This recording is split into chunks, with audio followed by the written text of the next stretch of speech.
Hai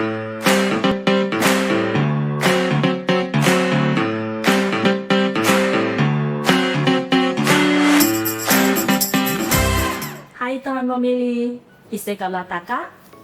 Semoga selalu buen ya. Selamat datang kembali di podcast KPU Kabupaten Pasir, ruang ngobrol santai yang membahas berbagai hal menarik seputar demokrasi, kepemiluan, dan peran berbagai pihak dalam menyukseskan pemilu. Kalau mendengar kata Satpol PP, mungkin yang terlintas di pikiran kita adalah penertiban, pengamanan, atau penegakan peraturan daerah. Tapi, tahu nggak teman pemilih, Satpol PP juga memiliki peran penting dalam mendukung terciptanya situasi yang aman, tertib, dan kondusif selama tahapan pemilu berlangsung. Nah, untuk mengetahui lebih jauh bagaimana peran Satpol PP dalam mendukung suksesnya penyelenggaraan pemilu Kabupaten Pasir, hari ini kita sudah kedatangan narasumber dari Satpol PP Kabupaten Pasir. Pasti seru nih, karena kita akan ngobrol santai tentang keamanan, ketertiban, dan bagaimana menjaga suasana demokrasi tetap damai di tengah perbedaan pilihan. Yuk, langsung saja kita mulai obrolannya. Selamat pagi Bapak, apa kabarnya? Pagi, alhamdulillah sehat walafiat, kabar baik.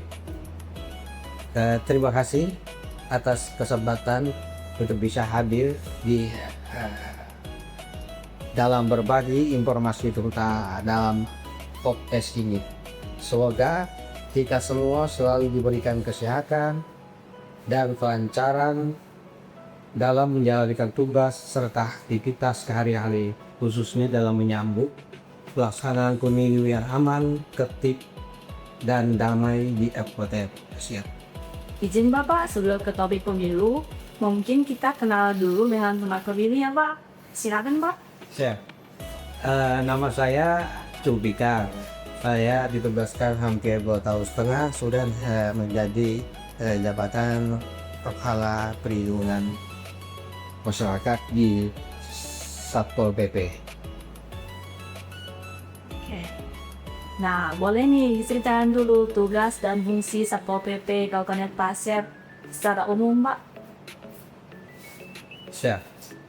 Satpol PP di Kabupaten Pasir memang banyak tugasnya, yaitu berdasarkan peraturan daerah dan peraturan bupati, serta penyelenggaraan ketertiban dan ketentraman masyarakat. Juga melaksanakan perlindungan masyarakat melalui pembinaan Satlinwas dan koordinasi dengan instansi terkait guna mendukung penyelenggaraan pemerintah daerah yang tertib, aman, dan kondusif. Baik Bapak, banyak masyarakat yang hanya mengenal Satpol PP saat melakukan penertiban. Sebenarnya tugas Satpol PP jauh lebih luas ya Pak. Bisa diceritakan ke teman pemilih Pak? Benar. Di masyarakat, Satuan Polisi Pamor Praja itu seringkali hanya dikenal ketika melakukan penertiban PKR, bangunan, reklame, atau kegiatan-kegiatan yang dianggap melanggar aturan. Padahal, tugas dan fungsi Satpol PP ini jauh lebih luas daripada sekedar penertiban. Berdasarkan ketentuan Undang-Undang Satpol PP memberikan tugas utama, yaitu satu, yang tadi saya bilang tadi, penegakan peraturan daerah, Perda, peraturan kepala daerah, bupati. Yang kedua, menyelenggarakan ketertiban umum dan keuntungan masyarakat. Terus yang ketiga, menyelenggarakan perlindungan masyarakat. Yang keempat, pembinaan dan edukasi terhadap masyarakat. Yang kelima, koordinasi dengan instansi terkait. Artinya koordinasi dengan instansi terkait itu kalau permasalahan pemilu apa segala kita berkoordinasi dengan KPU, dengan Bawaslu, anggaran itu. Nah, kira-kira itu Pak, tugas dan fungsinya. Baik Bapak. Dalam konteks pemilu, apa saja peran Satpol PP yang mungkin belum banyak diketahui masyarakat? Jadi dalam penyelenggaraan pemilu, kami Satpol PP dilakukan dalam masyarakat itu mengetahui bahwa pengamanan dilakukan oleh TNI dan Polri. Namun peran penting daripada satuan polisi Pamong Praja itu yaitu melakukan perlindungan terhadap masyarakat yang diatur dalam berbagai peraturan perundang-undangan, yaitu peran Satpol PP dalam pemilu. Jadi Satpol PP memiliki peran dalam mendukung terciptanya ketertiban umum dan ketentraman masyarakat selama pelaksanaan tahapan-tahapan pemilu. Nah, untuk yang pertama kita menjaga ketertiban umum dan ketentraman masyarakat dalam artian membantu menciptakan kondisi yang kondusif selama tahapan-tahapan yang kita laksanakan dalam pemilu. Terus mengantisipasi kegunaan gangguan-gangguan ketertiban yang menjadi kewenangan pemerintah daerah. Terus yang kedua yaitu menegakkan peraturan daerah dan peraturan kepala daerah. Nah, itu penindakan pelanggaran-pelanggaran yang kita tertibkan. Terus mendukung koordinasi pengamanan pemilu. Antara lain kalau kita berkoordinasi dengan POMI, dengan TNI, dengan Bawaslu dan KPU. Iya, baik Bapak. Jadi ada secara peran Satpol PP ya Pak sudah dijabarkan. Kapan biasanya Satpol PP mulai terlibat dalam tahap pemilu? Jadi Satpol PP biasanya mulai terlibat dalam tahapan pemilu itu jauh sebelum hari pemungutan suara. Artinya keterlibatan tersebut dilakukan dalam rangka menjaga ketertiban umum, ketertiban masyarakat, dan perlindungan masyarakat yang sesuai dengan tugas pokok Satpol PP secara umum. Nah, adapun tahapan-tahapan pemilu itu meliputi tahapan persiapan pemilu. Itu kita berkoordinasi dengan KPU, Bawaslu, Polri, TNI, Kesbangpol, dan instansi terkait. Terus di tahapan pendaftaran dan verifikasi peserta pemilu, kita membantu pengamanan kegiatan yang berpotensi menimbulkan gangguan ketertiban. Terus kita monitoring pemasangan atribut peserta pemilu sesuai dengan ketentuan daerah. Lanjut di tahapan kampanye, kita melakukan pengawasan dan penertiban alat peraga kampanye yang melanggar perda atau ketentuan daerah setelah berkoordinasi dengan Bawaslu dan KPU. Terus pengamanan kegiatan kampanye itu termasuk tahapan kampanye tadi, menjaga ketentraman jelas sudah itu selama kegiatan kampanye berlangsung. Terus ada tahapan masa tenang. Di tahapan masa tenang itu kita biasanya ada penertiban alat peraga, penertiban alat peraga kampanye. Nah, itu harus sesuai dengan ketentuan yang sudah berlaku. Terus pengawasan sudah pasti terhadap potensi gangguan ketertiban masyarakat. Terus di hari pemungutan dan perhitungan suara, jadi Satlimas itu berada di bawah pimpinan Satpol PP. Nah, kami ini kan limas di limas ini, tapi atas kami itu Satpol PP. Jadi semua limas itu turun saat perhitungan suara. Terus tahapan ke-6 itu ada tahapan rekap dan penetapan hasil. Nah, biasa juga kami siap melaksanakan pengamanan di lokasi perhitungan suara. Terus membantu pengendalian ketertiban apabila terjadi aksi massa atau sengketa yang mungkin berpotensi mengganggu ketetapan umum. Baik Pak, berarti kita bisa simpulkan ya Pak ya, teman ini juga bisa menyimpulkan bahwasanya Satpol PP memang dari persiapan tadi ya Pak, persiapan hingga berakhirnya untuk selalu terlibat. Nah, semua tahapan. Ya, baik Pak. Bagaimana kombinasi Satpol PP dengan KPU, Bawaslu, TNI, dan Polri selama tahapan pemilu berlangsung? Iya, berkoordinasi ini paling penting. Paling penting dalam pelaksanaan pemilu ini. Jadi koordinasi Satuan Polisi Pamung Praja itu berkoordinasi dengan KPU, Komisi Pemilihan Umum, Badan Pengawas Pemilu, Bawaslu. Ya. Artinya kalau dengan KPU kita Satpol PP apapun diperintahkan KPU kita siap melaksanakan. Artinya mendukung pengamanan kegiatan tahapan pemilu seperti sosialisasi, kampanye, distribusi logistik, pemungutan dan perhitungan suara. Terus kita berkoordinasi juga dengan Bawaslu. Nah, kalau di Bawaslu biasanya itu kita membangun sinergi dalam menjaga stabilitas wilayah selama tahapan pemilu. Terus kita Satpol PP melakukan patroli gabungan untuk dalam rangka deteksi dini dan pencegahan gangguan keamanan. Terus yang keempat, koordinasi dengan Polri. Nah, biasa kalau dengan Polri kita memiliki Polri itu memiliki kewenangan utama dalam penyiaran keamanan dan ketertiban masyarakat selama pemilu. Sedangkan Satpol PP itu ikut membantu pengamanan, kegiatan kampanye, debat publik, distribusi publik, serta pemungutan suara, perhitungan suara, dan lain-lain. Terus kalau bentuk koordinasi yang dilaksanakan itu macam-macam. Kita salah satu antara instansi terkait dengan lintas sektor, dengan Polri, Bawaslu, KPU, TNI. Terus mengusung rencana dan pengamanan bersama, juga membentuk posko terpadu pemilu. Terus patroli gabungan biasa kita laksanakan juga antara patroli juga bersama dengan Polri dan TNI. Baik Bapak, bentuk dukungan yang diberikan Satpol PP untuk menciptakan suasana pemilu yang aman dan tertib. Jadi dalam rangka kita menciptakan suasana pemilu yang aman, tertib dan kondusif,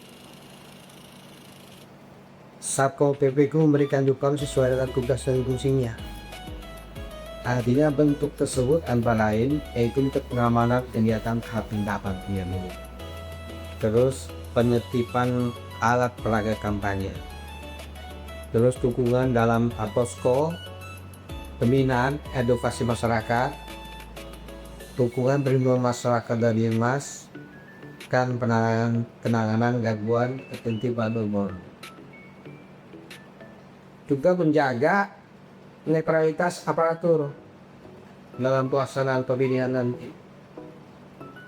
Baik Pak, selama penyelenggaraan pemilu, tantangan apa yang paling sering dihadapi di lapangan oleh Satpol PP? Oh iya. Jadi selama ini penyelenggaraan pemilu, dalam penyelenggaraan pemilu ini tantangan yang paling sering kita hadapi di lapangan itu meliputi aspek-aspek keamanan, logistik, terus sumber daya manusia dan partisipasi masyarakat. Berikut macam-macam itu yang kita tantangannya. Contohnya itu distribusi logistik ya. Jadi distribusi logistik ini kadang kita terkadang kita menuju wilayah-wilayah terpencil atau ada kerusakan logistik akibat cuaca buruk. Nah, terus yang kedua kita gangguan keamanan dan ketertiban itu potensi konflik antara pendukung peserta pemilu. Dan kampanye yang memicu ketegangan sosial di masyarakat. Yang ketiga, netralitas aparatur. Jadi dugaan keterlibatan aparatur pemerintah, misalkan ada perangkat desa atau ASN dalam mendukung peserta tertentu, penyalahgunaan fasilitas negara untuk kepentingan politik.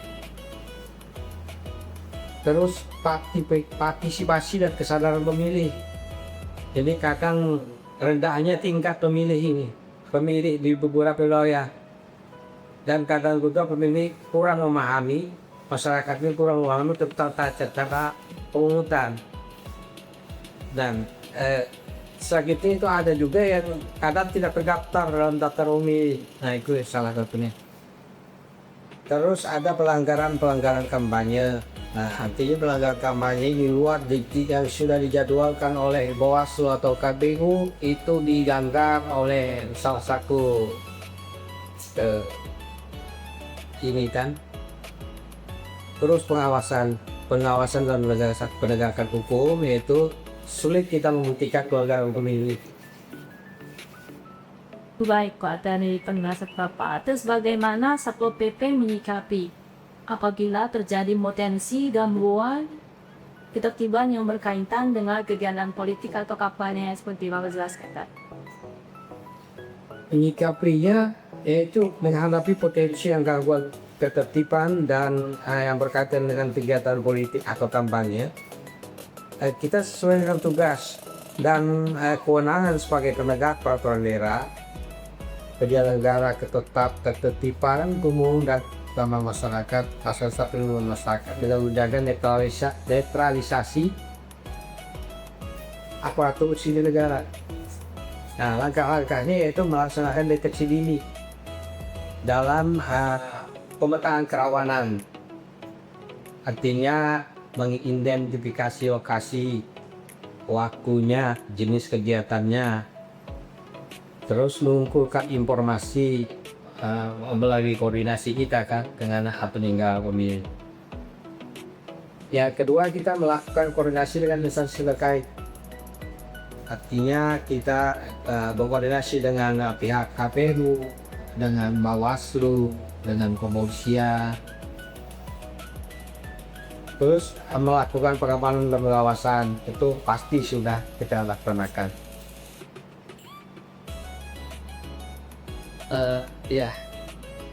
Baik Pak, menurut pengalaman di lapangan, seberapa penting peran masyarakat dalam menjaga suasana tetap kondusif saat ini? Jadi menurut pengalaman kami di berbagai daerah, peran masyarakat memang sangat penting dalam menjaga suasana tetap kondusif selama pelaksanaan pemilu. Keamanan dan ketertiban tidak hanya menjadi tanggung jawab penyelenggara pemilu. Jadi aparat keamanan atau pemerintah daerah, tetapi juga memerlukan partisipasi aksi seluruh elemen masyarakat. Jadi ada beberapa peran penting masyarakat dalam menjaga kondusivitas pemilu, yaitu menjaga kerukunan dan persatuan. Terus bijak dalam penggunaan media sosial. Jadi maksud kami bijak dalam penggunaan media sosial ini tidak menyebarkan berita-berita hoax, ya kan, ujaran-ujaran kebencian, fitnah maupun provokasi. Terus berpartisipasi dalam pengawasan, artinya ikut melaporkan kalau ada dugaan-dugaan penyalahan dalam pemilu, dan ikut menjaga keamanan lingkungan dari tokoh masyarakat, dari tokoh-tokoh agama. Terus menggunakan hak pilih secara bertanggung jawab, artinya masyarakat datang ke TPS, memberikan suaranya sesuai dengan hati nurani, terus menerima hasil dulu dengan sikap dewasa, serta menghormati mekanisme hukum yang berlaku apabila terdapat sengketa. Baik Bapak, apa yang biasanya dilakukan Satpol PP untuk mengantisipasi potensi gesekan atau konflik di masyarakat menjelang pemilu?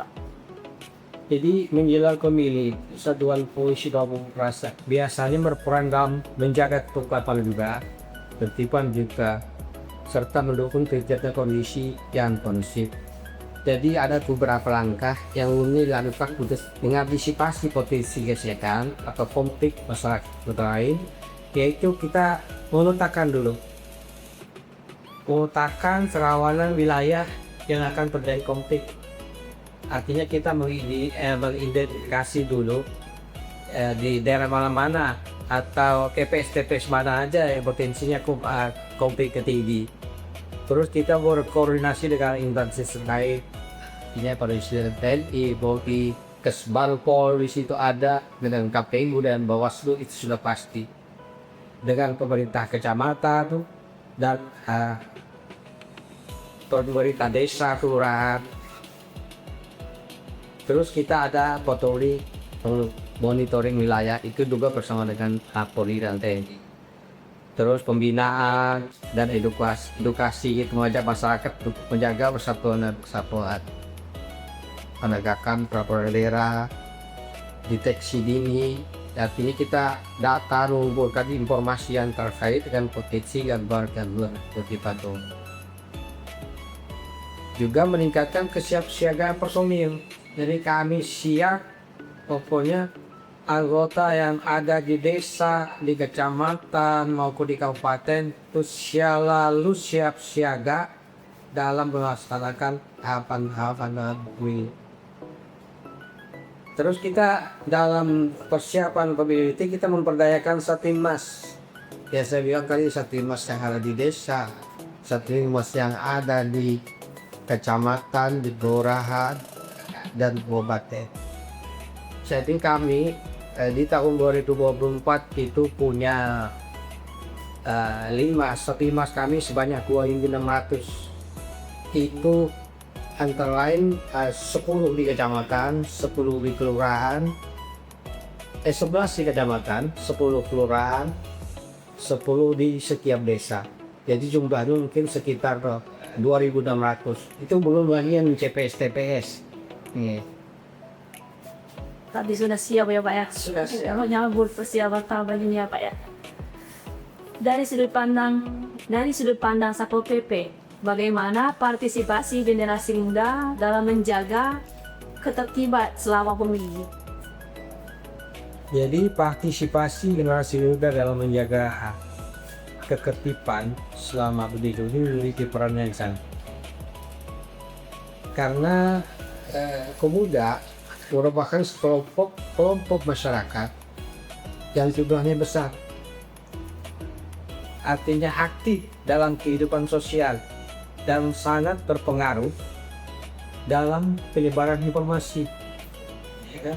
Jadi beberapa bentuk partisipasi generasi muda dalam menjaga ketertiban selama pemilu banyak. Antara lain itu menjadi pemilih yang cerdas, menjadi pemilih yang cerdas dan bertanggung jawab. Artinya generasi muda kita diharapkan menggunakan hak pilihnya secara bijak, terus menjaga kondisivitas lingkungan. Jadi para pemuda ini berperan aktif dalam menjaga keamanan, ya paling tidak di lingkungan tempat dia tinggal. Terus menolak ada laporan pelanggaran dan bijak menggunakan media sosial. Nah, karena orang muda ini kan bermain HP apa segala, ada berita-berita hoax atau disebarkannya belum tentu itu benar adanya. Juga menjadi mitra pemerintah dalam menjaga ketertiban umum. Jadi Satpol PP sebagai perangkat daerah yang bertugas menegakkan peraturan daerah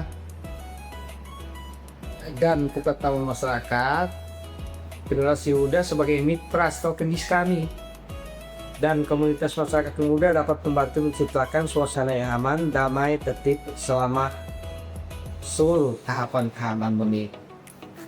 Baik Bapak, menurut Bapak, apa yang bisa dilakukan anak muda agar ikut berkontribusi menciptakan pemilu yang damai? Ini kalau anak muda itu ada beberapa hal ya yang dilakukan oleh, yaitu ya tadi sudah hampir sama tadi, menjadi pemilih yang cerdas dan bertanggung jawab, ya kan, menolak hoax tadi, jangan menyebarkan isu-isu yang tidak jelas, artinya mungkin di FB, di IG kayak itu. Ya, kedua, harus menghargai perbedaan pilihan. Artinya menyadari bahwa perbedaan pilihan itu merupakan hal yang wajar dalam hal masalah demokrasi. Terus menjaga hubungan baik dengan keluarga, teman, dan masyarakat meskipun memiliki pilihan yang beda.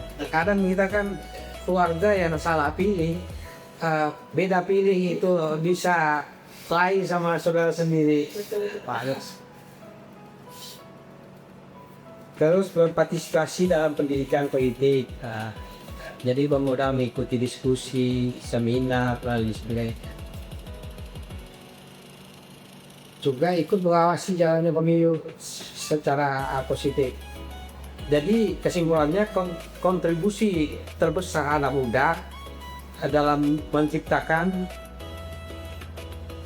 dalam pemilu yang damai adalah dengan menjadi pemilih yang cerdas, menjaga persatuan di tengah perbedaan pilihan, serta menggunakan media secara bijak untuk menyebarkan pesan-pesan yang baik, pesan-pesan yang positif, artinya menolak segala bentuk-bentuk provokasi.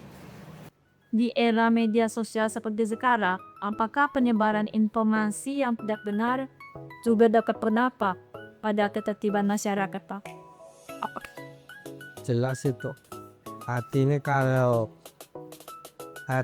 kalau ada hal penyebar informasi yang tidak benar itu hoax apa segala ini dapat terdapat sekil dalam pendidikan masyarakat. Jadi dampaknya macam-macam, menimbulkan keresahan di masyarakat, kepanikan masyarakat, atau juga memicu konflik sosial masyarakat. Yang jelas keamanan dari ketertiban kagak dan menurunkan juga percaya publik. Ya. Apa pesan Satpol PP Kabupaten Pasir kepada masyarakat menjelang tahapan pemilu yang Anda dalami? Jadi menjelang tahapan pemilu ini, mari kita bersama-sama menjaga keamanan, ketertiban, persatuan yang kondusif di daerah selama seluruh tahapan pemilu berlangsung. Jadi perbedaan pilihan politik itu adalah hal yang wajar dalam demokrasi. Namun jangan sampai menimbulkan perpecahan, artinya perpecahan, konflik maupun gangguan terutama dalam masyarakat. Terus tadi menjaga persatuan dan kesatuan kerukunan, menciptakan situasi yang aman dan tertib, bijak menggunakan media sosial dan sebagainya. Siap artinya mendukung juga penyebaran kegiatan pemilihan dan lain. Nah, tidak terasa nih Pak, obrolan kita hari ini sudah sampai di penghujung acara. Dari perbincangan tadi, kita jadi tahu bahwa suksesnya pemilu bukan hanya tanggung jawab KPU atau peserta pemilu saja, tetapi juga melibatkan banyak pihak, termasuk Satpol PP yang turut menjaga ketertiban dan kondisivitas di tengah masyarakat. Terima kasih kepada narasumber Bapak Jopika dari Satpol PP Kabupaten Pasir yang telah berbagi informasi dan pengalaman yang sangat bermanfaat. Semoga apa yang kita bahas hari ini bisa menambah wawasan dan kesadaran kita semua untuk bersama-sama menjaga suasana yang aman, damai, dan penuh rasa saling menghormati selama proses demokrasi berlangsung. Saya Risma pamit undur diri. Terima kasih teman pemilih yang sudah mendengarkan episode ini. Sampai jumpa episode berikutnya. Sampai jumpa di episode berikutnya dengan topik yang lebih menarik. Jangan lupa ikuti media sosial KPU Kabupaten Pasir untuk dapat informasi terupdate. Pastikan like, comment, and share juga ya. Akhir kata, olomanin asal buen siolondo, hari esok harus lebih baik dari hari ini. Sampai jumpa. Dadah.